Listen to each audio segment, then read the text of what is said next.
Boa tarde a todos e todas.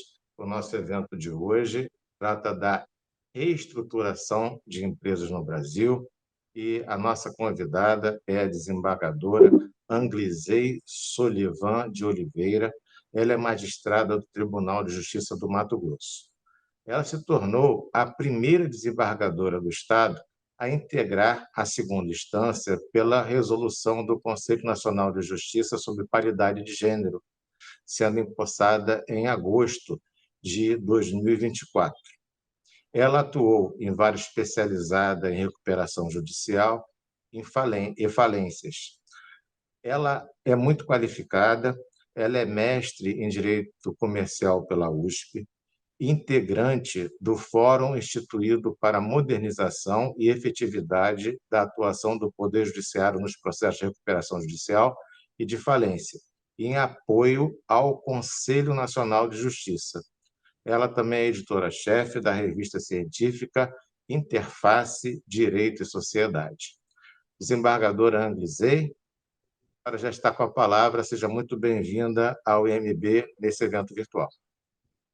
Muito obrigada, desembargador Jean. Eu quero agradecer o convite de participar desse evento no IMB. Quero agradecer a presença de todos, especialmente da minha amiga desembargadora Mônica de Pinheiro, que muito nos honra, muito me honra também, especialmente nessa tarde em que a conexão à internet faz possível que eu do Mato Grosso converse com vocês, que estão aí espalhados no mundo, no Brasil, né? Então, eu acho isso assim, uma das maravilhas, né, do mundo moderno. Eu quero dizer que eu vou falar sobre de uma maneira ampla e sobre reestruturação de empresas do Brasil. Aqui nós temos profissionais extremamente experientes que eu vou chover no molhado, mas como eu fui formada, tem muitos estudantes, então eu vou permitir fazer um passeio aí pela reestruturação, pelo nosso sistema de reestruturação de empresas, né? Eu estive 8 anos à frente de uma vaga especializada em regional em recuperação judicial e falência, de modo que essa é a tecla da minha vida, né?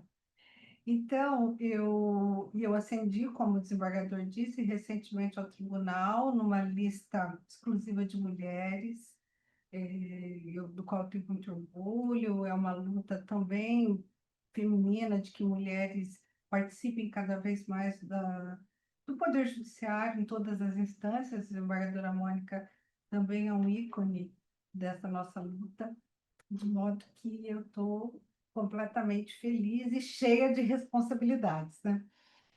Bom, eu queria falar um pouco hoje. Eu geralmente falo sobre recuperação judicial do produtor rural, porque o estado de Mato Grosso responde individualmente por 23% do PIB, o setor agrícola responde por 23% do PIB, e o Mato Grosso é responsável muito fortemente por essa produção, né, por essa performance.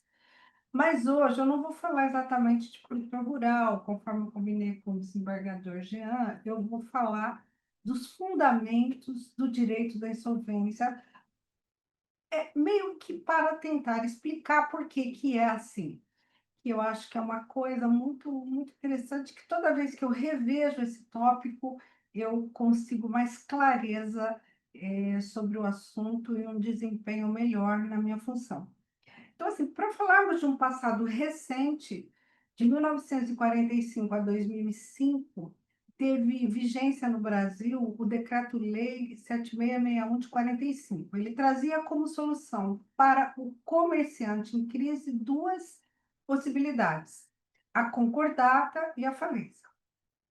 A concordata é um benefício que era dado a todo aquele que pleiteava e trazia como solução para a crise apenas a redução da dívida quirografária e ou pagamento em condições mais padronizadas e parceladas. Não havia necessidade de nenhuma contrapartida desse devedor. Comprovava os requisitos objetivos e a decisão era favorável e eram aqueles procedimentos, processos infindáveis de concordata. E a falência era o que mais ou menos é hoje, liquidação dos ativos do devedor com o pagamento de seus credores. No final dos anos 90, o Banco Mundial fez uma compilação global de boas práticas de tratamento de créditos de empresas em situação de crise. E ele consagrou mundialmente uma noção de que uma empresa ela tem mais valor em atividade do que liquidada, que é a situação que interessa aos credores, aos devedores e todos os terceiros, trabalhadores, fornecedores, comunidade, fisco. Então, era necessário que esses credores, esse pool de devedor, credores e terceiros se alinhassem para garantir a continuidade da empresa, da atividade e, com isso, a preservação do seu valor. Então, essa ideia de que vamos todos nos unir para a preservação da empresa, para que a partir dessa preservação do seu valor se consiga a maximização dos seus ativos e o pagamento dos seus credores é uma ideia que nasceu na década de 90 a partir de uma iniciativa do Banco Mundial. A partir daí, se desenvolveu principalmente e inicialmente nos Estados Unidos duas maneiras de se preservar a atividade buscando, ao final, o pagamento dos credores, mas com a reestruturação da empresa. Isso seria, a partir de duas ideias: a preservação do valor da empresa em atividade, o que em inglês significa going concern, no interesse de todos esses envolvidos, e que a solução do mercado seria mais eficiente do que aquela solução imposta pelo judiciário. Então, se estimulou com isso a negociação entre devedor e credores como um dos meios de superação da crise. Nesse cenário, com essas ideias iniciais, em 2005, no Brasil, foi promulgada e entrou em vigor a Lei 11.101, que trouxe alguns mecanismos de superação da crise dentro dessa ideia. Nesse sentido, se criou a recuperação judicial, a extrajudicial, e se preservou a falência como forma de liquidação. A recuperação judicial ela é voltada para a preservação da atividade empresarial, não do empresário. É um instrumento importantíssimo para um ambiente viável de negociação entre o devedor e seus credores. Ocorre que o simples ajuizamento de uma recuperação judicial não garante que esses credores, que são credores que individualmente detêm crédito contra a empresa em recuperação, eles se alinhassem no interesse comum, espontâneo, de se reunir para decidir quanto cada um vai receber. Só o ajuizamento não seria possível, portanto, a lei criou alguns mecanismos para que esses credores e esse devedor se alinhassem para buscar a preservação da empresa, a reestruturação da atividade e o pagamento dos credores. Para isso, a lei sistematizou alguns instrumentos. O primeiro deles é a suspensão do exercício individual dos direitos de cada um dos credores. Isso é aquilo que se chama stay period na lei. Então, havendo o deferimento da recuperação judicial pelo juiz, tem início esse prazo de suspensão de todas as ações individuais dos credores, e com isso se cria um ambiente de estabilidade para que a solução seja, então, coletiva, para que o bolo, né, de uma maneira bem uma imagem, o bolo seja então dividido entre todos os credores e não seja só de um credor que tenha a garantia privilegiada. Então, essa suspensão, inicialmente de 180 dias, que poderá ser prorrogada por mais 180 dias por decisão judicial, período em que essas execuções individuais contra o devedor ficam suspensas. Então, esse é o primeiro pilar dessa nova era. Os credores, eles foram alinhados em classes, em que cada classe ela engloba credores com interesses próximos ou com garantias em comum. Então, esse é o segundo pilar, alinhamento de credores em classe.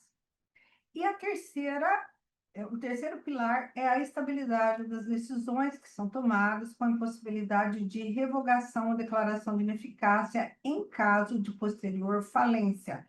Isto está no pilar da segurança jurídica, que é um dos pontos mais relevantes hoje no mundo dos negócios. Todos os investidores, nacionais e estrangeiros, sempre falam sobre a questão da estabilidade e da segurança jurídica do nosso país, porque, afinal, ninguém rasga dinheiro, precisa ter um ambiente de negócios em que as regras do jogo sejam conhecidas antes e que elas sejam garantidas, né? Porque não basta que elas sejam escritas, o sistema de justiça tem que garantir que elas sejam aplicadas. E o outro ponto interessantíssimo é que a solução, o destino daquela empresa seria tomado pelos credores, que, em última análise, são os maiores interessados. Então, não cabe mais somente ao devedor propor a solução, mas a solução ela deveria ser, ela deveria não, ela é passada para os credores. Tudo isso de modo muito resumido e sem nenhuma profundidade é o coração da lei, que está no artigo 47 da Lei 11.101, que diz o seguinte, aspas, a recuperação judicial tem por objetivo viabilizar a superação da situação de crise do devedor, a fim de permitir a manutenção da fonte produtora, exatamente a manutenção da empresa, do emprego dos trabalhadores, que é um dos pilares importantíssimos, e satisfazer o interesse dos credores, promovendo assim a preservação da empresa, sua função social e estímulo à atividade econômica. Então, a gente vê que há uma lógica no dispositivo, porque primeiro eu preciso manter a fonte produtora, o emprego dos trabalhadores para satisfazer o interesse dos credores. Então, o dispositivo legal ele contém uma lógica, que é a lógica como as coisas devem acontecer, os valores que são preservados, para que em última análise, mantenha a função social da empresa e o estímulo à atividade econômica. Nesse sentido, a lei trouxe dois principais instrumentos de reestruturação de empresas, a recuperação judicial e a extrajudicial. Elas têm mais ou menos os mesmos princípios e se trata de uma escolha do devedor. O devedor, a ver o perfil dos seus credores, a liquidez que ele tem e a possibilidade de fazer acordo, ele decide entre um dos dois instrumentos. No Brasil, a legitimidade, ou seja, quem pode ingressar com o pedido de recuperação judicial ou extra é apenas o devedor. Em outros países, o credor também pode entrar, mas é uma tradição do nosso direito concursal e a estrutura da Lei 11.101 que se permite que o pedido só deve ser efetuado pelo devedor. Então, não é possível o credor ingressar com pedido de recuperação judicial ou extra. Segundo, essa lei, ela é destinada aos empresários e sociedades empresárias. Então, a lei, ela foi, como eu já li no artigo 47, ela se destina à preservação de uma atividade empresarial que está definida no Código Civil. o Código Civil que define o que é a atividade empresarial. Estão excluídos também, sem nenhuma profundidade, os profissionais intelectuais, aqueles que não são empresários. Eles se submetem a registro e estatutos profissionais próprios. Exemplo, dentista, arquiteto, empresas públicas, sociedade de economia mista, instituições financeiras, consórcio, entidades de previdência complementar.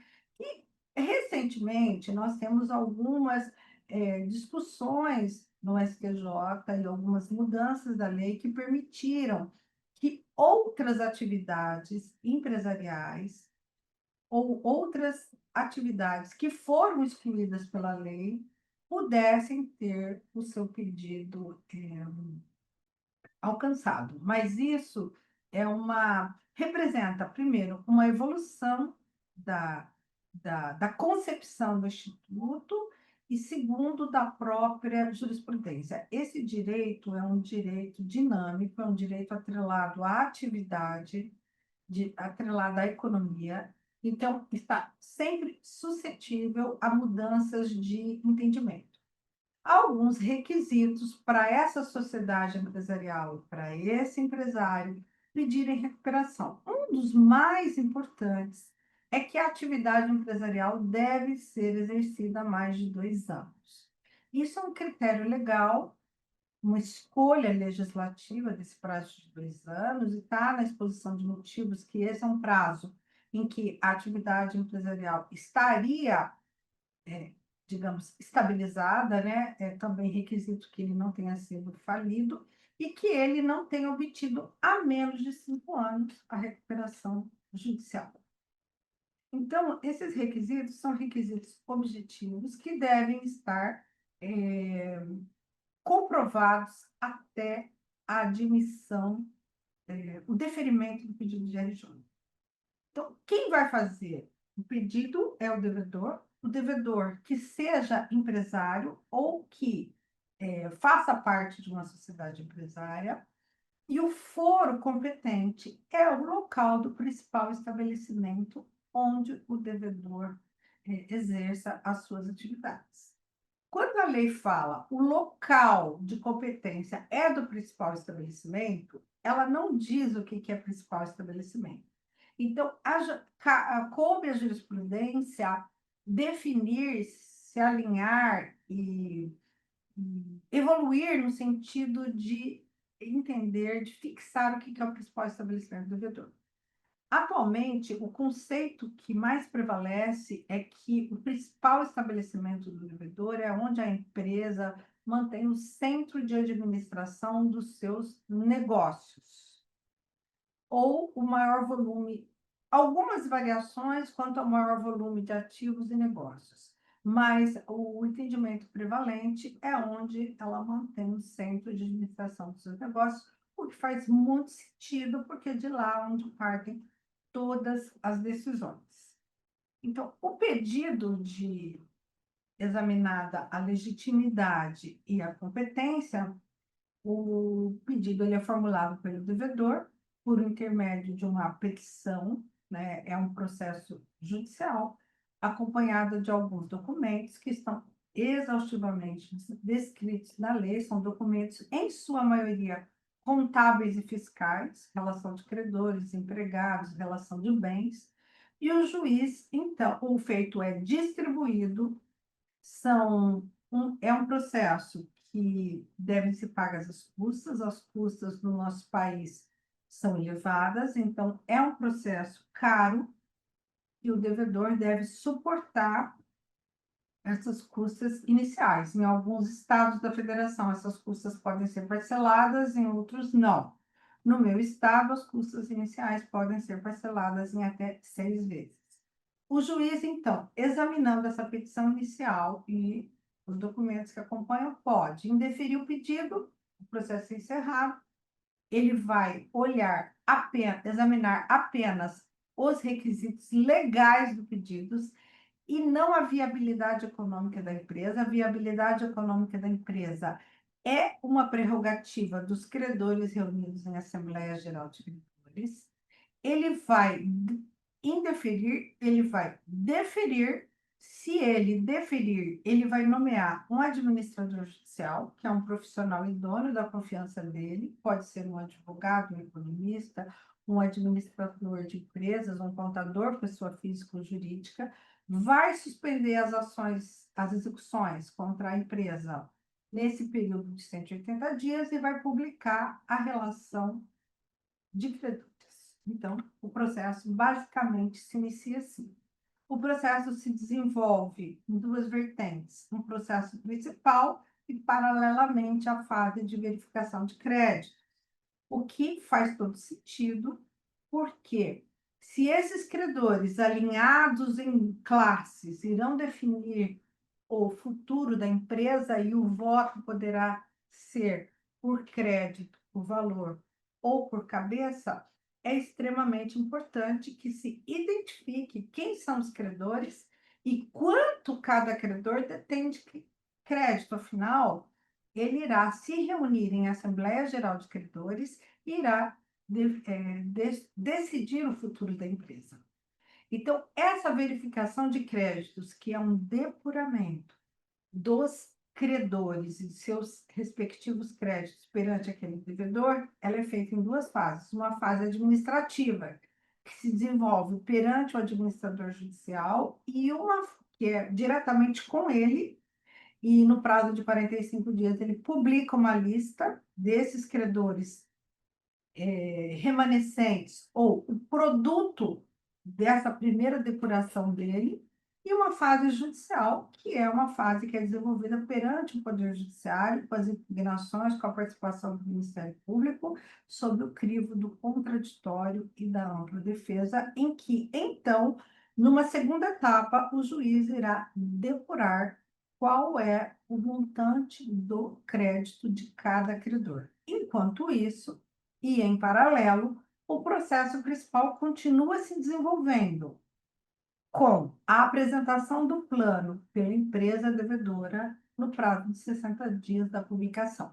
Eu quero fazer uma ressalva que a Lei 11.101, ela sofreu uma modificação, uma modernização com o advento da Lei 14.112, em 2020, e essa modificação ela alterou diversos dispositivos legais, mas sempre no sentido de atualizar o processo, inclusive com relação ao plano de recuperação, ela trouxe diversas modernidades, diversas mais possibilidades de reestruturação que se conste no plano de outras oportunidades, outras possibilidades, e que também os credores possam, no caso de rejeição do plano, apresentar um plano de recuperação judicial para esse devedor, o que é uma coisa muito desafiadora, porque se para o próprio devedor apresentar um plano de recuperação factível, duradouro e eficiente, imaginem para os credores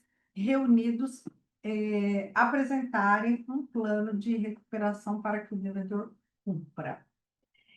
Bom, se houver alguma impugnação, é designada, então, a Assembleia Geral de Credores, na qual esses credores vão deliberar, reunidos em classes, sem a presença do juiz. Esse é um ato presidido pela Jota.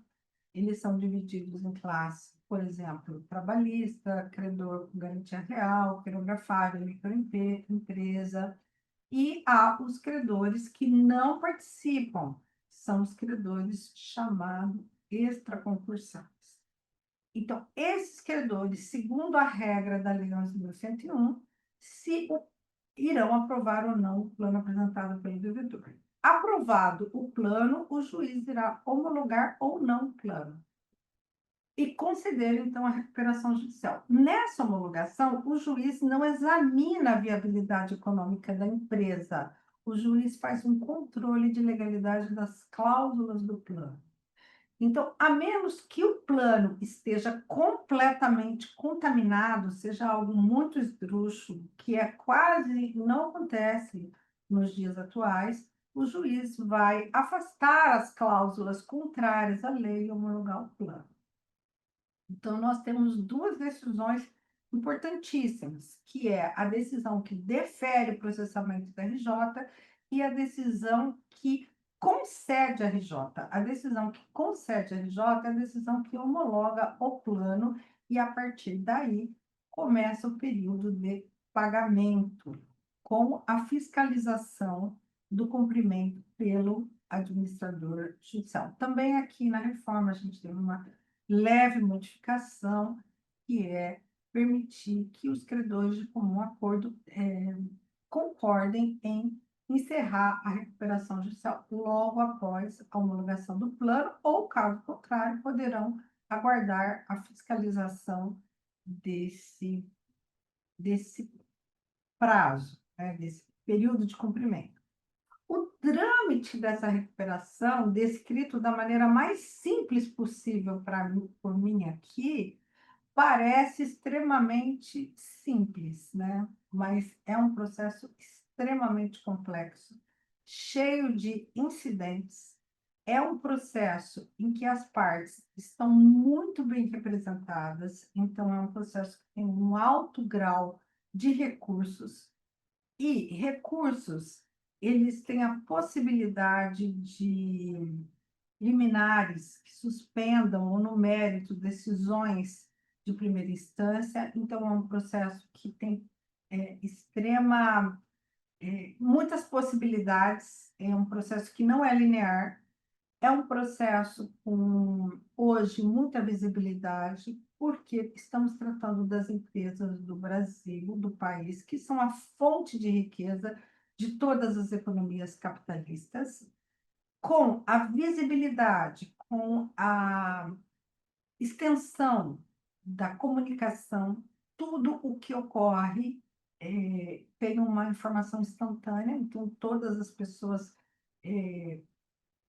outros empresários, outros credores, ficam sabendo, né, de uma maneira mais instantânea tudo o que ocorreu naquela recuperação judicial.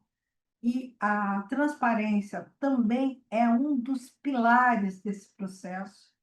Então, essa visibilidade, ela traz, às vezes, uma compreensão errônea por parte da sociedade, mas é uma circunstância, uma providência extremamente necessária, porque os credores e todos os interessados têm que ter acesso à informação daquela recuperação judicial.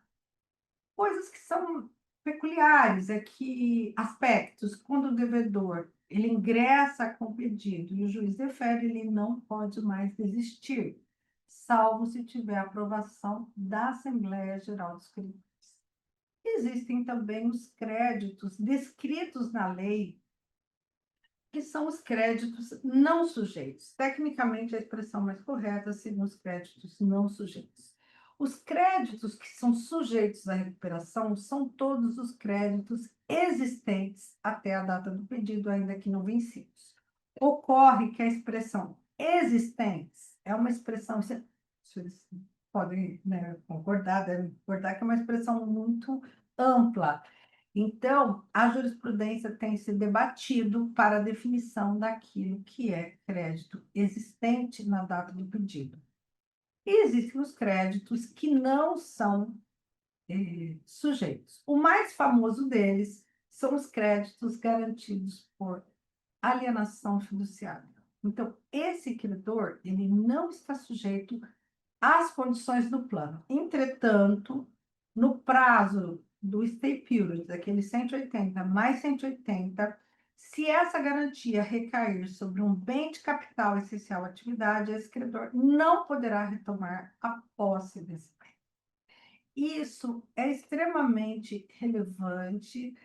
Na prática, tem suscitado inúmeros recursos e discussões, porque a lei não fala bem essencial, porque todos os bens são, teoricamente, essenciais à atividade da empresa, e o primeiro deles seria o dinheiro.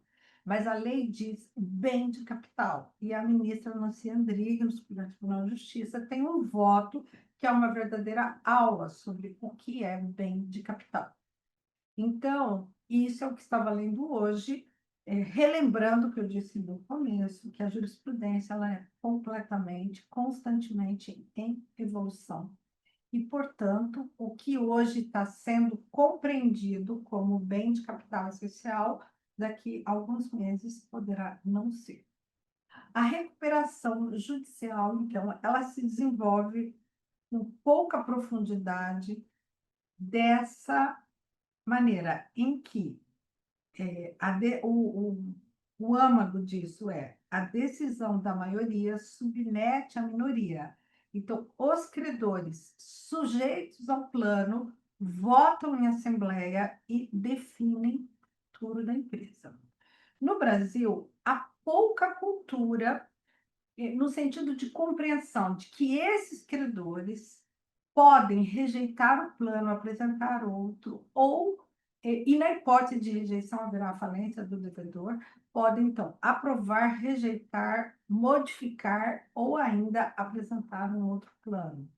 Eu vejo credores muito indignados com o deferimento de recuperações judiciais, se esquecendo que na página 2 são eles que serão os responsáveis por aprovar ou não o plano. E que é bom que se coloque que o juiz, no deferimento do pedido, examina apenas questões formais do pedido. O juiz está impedido de analisar a viabilidade econômica ou não da empresa. A recuperação extrajudicial, embora ela tenha essa denominação extrajudicial, mas ela não é exatamente extrajudicial. O que é extrajudicial é a negociação entre o devedor e seus credores, cujo produto, né, cujo acordo, ele vai ser submetido, então, à homologação do juiz. Ele é um processo, um procedimento cheio de exigências, peculiaridades. É um processo ao qual o Brasil não aderiu, exatamente pela dificuldade desse acordo, que vai ter que ser um acordo que será desenvolvido e entabulado inteiramente fora do judiciário. A lei também previu a mediação antecedente ou a mediação incidental, no caso de processo de recuperação judicial. Na mediação antecedente, o devedor chamará perante um sejusque ou uma câmara de conciliação os seus credores livremente nomeados para uma negociação. E temos diversas hipóteses bem ensaiadas e algumas bem-sucedidas de mediação antecedente, mas é algo que também exige, é um caminho que exige mais maturidade dos players, é um processo que trará menos visibilidade para a crise do devedor, porque o processo de recuperação é um processo bastante explorado, né? A crise ela vem à tona. No Brasil, as empresas são, em sua maioria, familiares, de modo que essa crise ela atinge membros da família e pode ter um aspecto subjetivo e pessoal muito difícil. É um processo que traz anotações de restrição de crédito, então também é um processo e é um processo mais caro, e é um processo mais longo, e é um processo de mais difícil enfrentamento, que exigirá, então, uma robustez desse devedor para compreender o caminho que ele está escolhendo e as consequências positivas e negativas desse caminho. A falência é uma das possibilidades, e hoje a moderna doutrina tem dito que ela é uma possibilidade de superação da crise, embora isso possa, à primeira vista, conter um paradoxo. Mas por quê? O que a lei pretende preservar é a atividade. Então, a falência é o encerramento daquela atividade, a liquidação dos bens para que outra atividade viável se substitua aquela atividade inviável. O que ocorre na falência é uma venda compulsória desses ativos do devedor e, com isso, o pagamento de todos os seus credores. Nessa hipótese, aquela atividade é encerrada, o devedor ele é afastado, há um levantamento de todo o passivo, bens e direitos do falido e a realização do ativo. Também, nessa hipótese, nós temos a figura do administrador judicial. É um processo longo que também no Brasil ele enfrenta as dificuldades da sua finalização. Então, se uma das coisas bastante debatidas em todos os fóruns e mesas e pela doutrina é a nossa pouca habilidade em terminar os processos de falência e passar para os credores a ideia de que, se eles optarem pela falência, eles nunca irão receber, porque é um processo que não tem fim no Brasil. Isso, na minha opinião, como observadora na prática e também no mestrado, isso é o que talvez desencoraje os credores a rejeitar o plano e optar, às vezes, por aprovação de planos que não são factíveis e que parecem ser muito penosos para o credor, impondo, por exemplo, deságios de 90% e parcelamento em 20 anos. Eu acho também que nós não nos, que os devedores não usam as possibilidades que a lei trouxe de reestruturação de infinitas, com muita criatividade para que constem outras soluções no plano do devedor, do plano de recuperação do devedor. Então, estamos nos atualizando, modernizando. Cursos como esse, oportunidades como essas são extremamente importantes e interessantes, porque possibilita a disseminação do conhecimento. E eu mesma, quando falo, eu nunca saio igual, eu sempre tenho uma ideia melhor, eu sempre repenso algum ponto de vista sobre o qual ou eu estou estudando ou eu estou trabalhando. Mas, em suma, a ideia é preservar a atividade é a fonte de riqueza do nosso país, nós somos um país capitalista, pagar os credores e continuar, reestruturar aquela empresa, seja porque ela não é mais atual, aquele produto não é mais interessante, seja porque ela passou por uma crise, por uma má gestão, seja porque algum elo da cadeia do negócio ele sofreu alguma crise ou que impactou a atividade produtiva. Assim, exposto assim parece muito simples, mas a realidade ela é extremamente complexa. Eu lidei com vários tipos de recuperação, vários níveis de dificuldade, inclusive um ponto muito interessante, que é quando há o falecimento do gestor da empresa, que não prepara seus sucessores, que se veem diante do negócio que eles não conhecem. Além de não conhecer a gestão, eles não conhecem o perfil da empresa, qual é o endividamento ou quais são os bens daquela empresa. Então,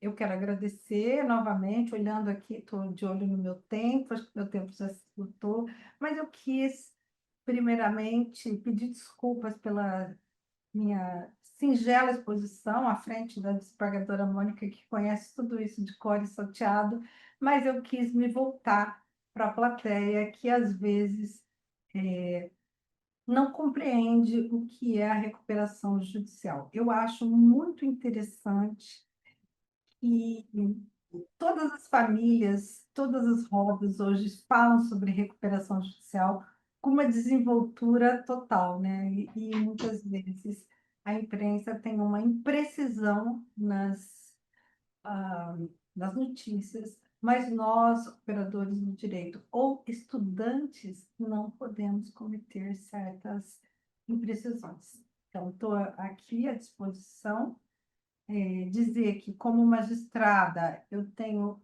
uma limitação para comentar decisões, especialmente de processos em curso, né? Eu vejo várias dúvidas aqui, como de processos em andamento, né? Infelizmente, eu não posso comentar.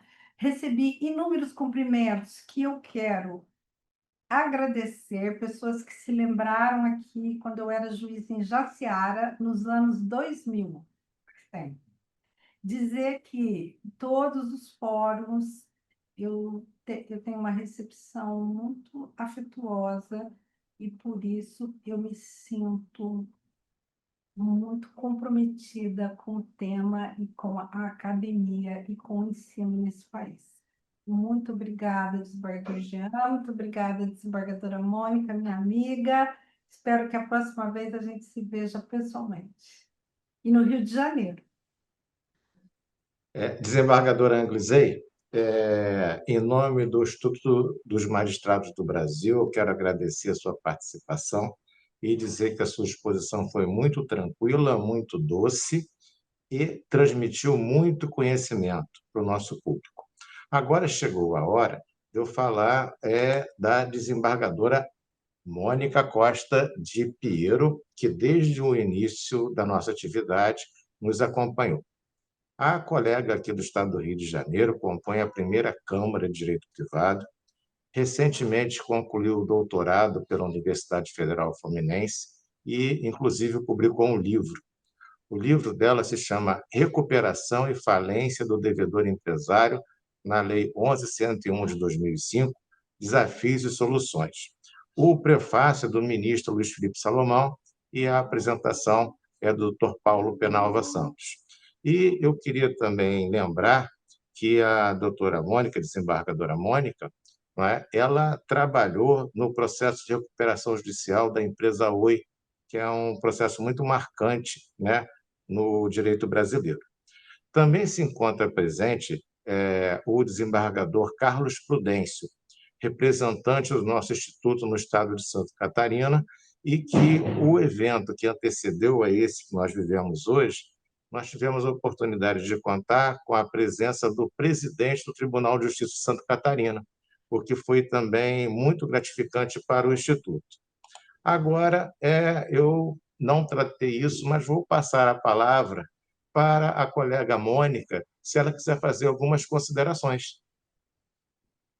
Desembargador Jean, meu colega, desembargadora Anglizei, minha amiga, você me pegou de surpresa, desembargador Jean, porque, de fato, como diz a desembargadora Anglizei, ouvi-la e retomar os princípios acadêmicos dessa matéria a qual nós nos dedicamos, nós estudamos, é, é sempre uma novidade, sempre nos traz, né, outras conclusões, outras conceituações e, sobretudo, nos relembra a humildade que temos que ter de estudar e reestudar para que, diante do processo, possamos prestar a melhor jurisdição.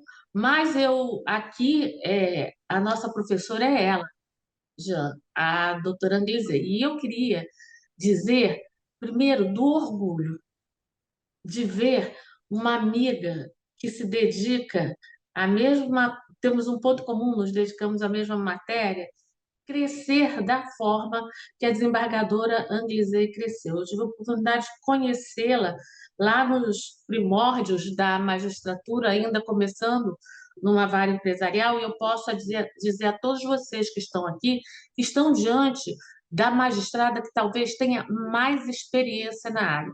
Sem dúvida nenhuma, muitos se referem a mim, eu tenho meu livro, agradeço muito, desembargador Jean, mas trabalhar num caso complexo traz uma visão da jurisdição, mas ter o privilégio de ouvir de uma pessoa como a desembargadora Anglizei, sem dúvida nenhuma, foi a que teve maior número de casos de recuperações judiciais e numa região que tem uma peculiaridade que hoje ela diz que não é o maior PIB, mas é sem dúvida a região de maior temática e de maior importância na recuperação judicial de empresas do Brasil. A doutora Anglizei, ela, como nós podemos ver, ela vem da comarca de Cuiabá, do interior da comarca de Cuiabá. Ela traz uma vivência única do agronegócio. Produtor rural e agronegócio, a referência é a desembargadora Anglizei. Eu posso atestar isso e vou sugerir ao nosso Instituto dos Magistrados do Brasil, tendo em vista a necessidade de conhecimento dessa matéria, não só pelo público, mas por nós, magistrados, porque é um processo que traz uma singularidade processual, ele não é um processo que revela uma lide.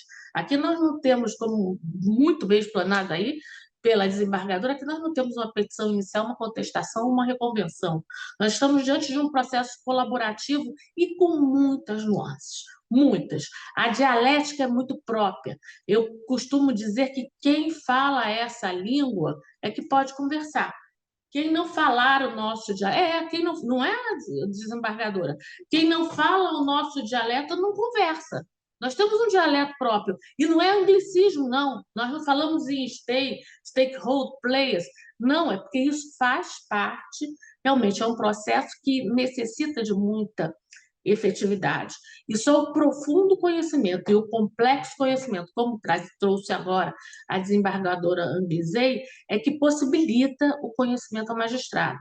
Portanto, desembargador Jean, eu não vou fazer maiores considerações, e principalmente a consideração que eu queria que a doutora Anglizei fizesse aqui, que é sobre o artigo 49, parágrafo 3º da 11.101, que ela é única para falar sobre isso no agronegócio, mas eu vou sugerir um outro tempo nosso, um outro tempo com muita calma e dedicado exatamente a essa questão da essencialidade do bem. É uma lei que recupera a empresa, mas, por outro lado, o dinheiro não é bem essencial. Imagina isso diante da recuperação de uma safra, que perece muito rapidamente. Né? Uma lei que só agora, em 2020, traz o produtor rural como aquele que pode ser objeto de ter a sua empresa objeto de recuperação. São todas nuances e complexidades que só a doutora Anglizei não só sabe, mas conhece de perto, porque traz essa realidade única. Então, aqui, agradecendo esse espaço, agradecendo ao nosso IMB, agradecendo a você, meu colega, desembargador Jean, desembargador Anglizei. Desembargador Jean foi meu colega na primeira Câmara durante muito tempo. Nós éramos parceiros julgando durante muito tempo. Logo que ele veio para a desembargadoria, ele começou lá junto a nós na primeira Câmara. E agradecer muito o poder de público revelar e mostrar a todo mundo que amiga linda que eu tenho. Então, tá joia. Olha, a sua ideia, ela foi abraçada aqui no chat, todo mundo adorou, que ideia excelente. Então, eu quero agradecer mais uma vez, falar que a Mônica, né, não leva então a sério o que ela falou, porque ela é minha Né? amiga. Nós temos muita história boa juntas e dizer que estou sempre à disposição, que contribuir é uma das minhas missões. Obrigada. Muito bem. O Instituto só tem a agradecer a participação de vocês duas. Eu estou aqui com uma indagação que eu vou deixar a nossa convidada bem à vontade, se ela quiser falar alguma coisa, sim, se não quiser também. A situação está resolvida. Porque o nosso tema é reestruturação de empresas, não é? Aí tem uma indagação do senhor Hudson Souza, de Nova Mutum.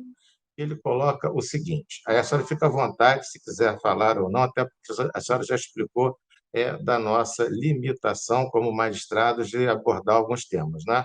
Mas, de todo modo, para não frustrar a expectativa de quem fez a pergunta, eu vou levantar aqui a questão. Se possível, comentário sobre a fala da presidente do Banco do Brasil, Tarciana Medeiros, afirmou que o Banco do Brasil vai processar a escritório de advocacia que orientem produtores rurais a pedirem recuperação judicial, considerando a conduta como ostensiva contra o banco. Então, é uma colocação desse nosso convidado e a senhora fica à vontade para responder ou não responder. Perdemos o áudio. Então, Obrigado. tenha tranquilidade para falar sobre isso, porque a recuperação judicial é um procedimento que está previsto na lei. Então, é uma possibilidade legal ao devedor que se qualifique como empresário e preencha os requisitos legais. Eu acho que a fala foi uma fala infeliz, apenas isso, um ímpeto, porque realmente o número de recuperações judiciais de produtor rural cresceu muito no Brasil.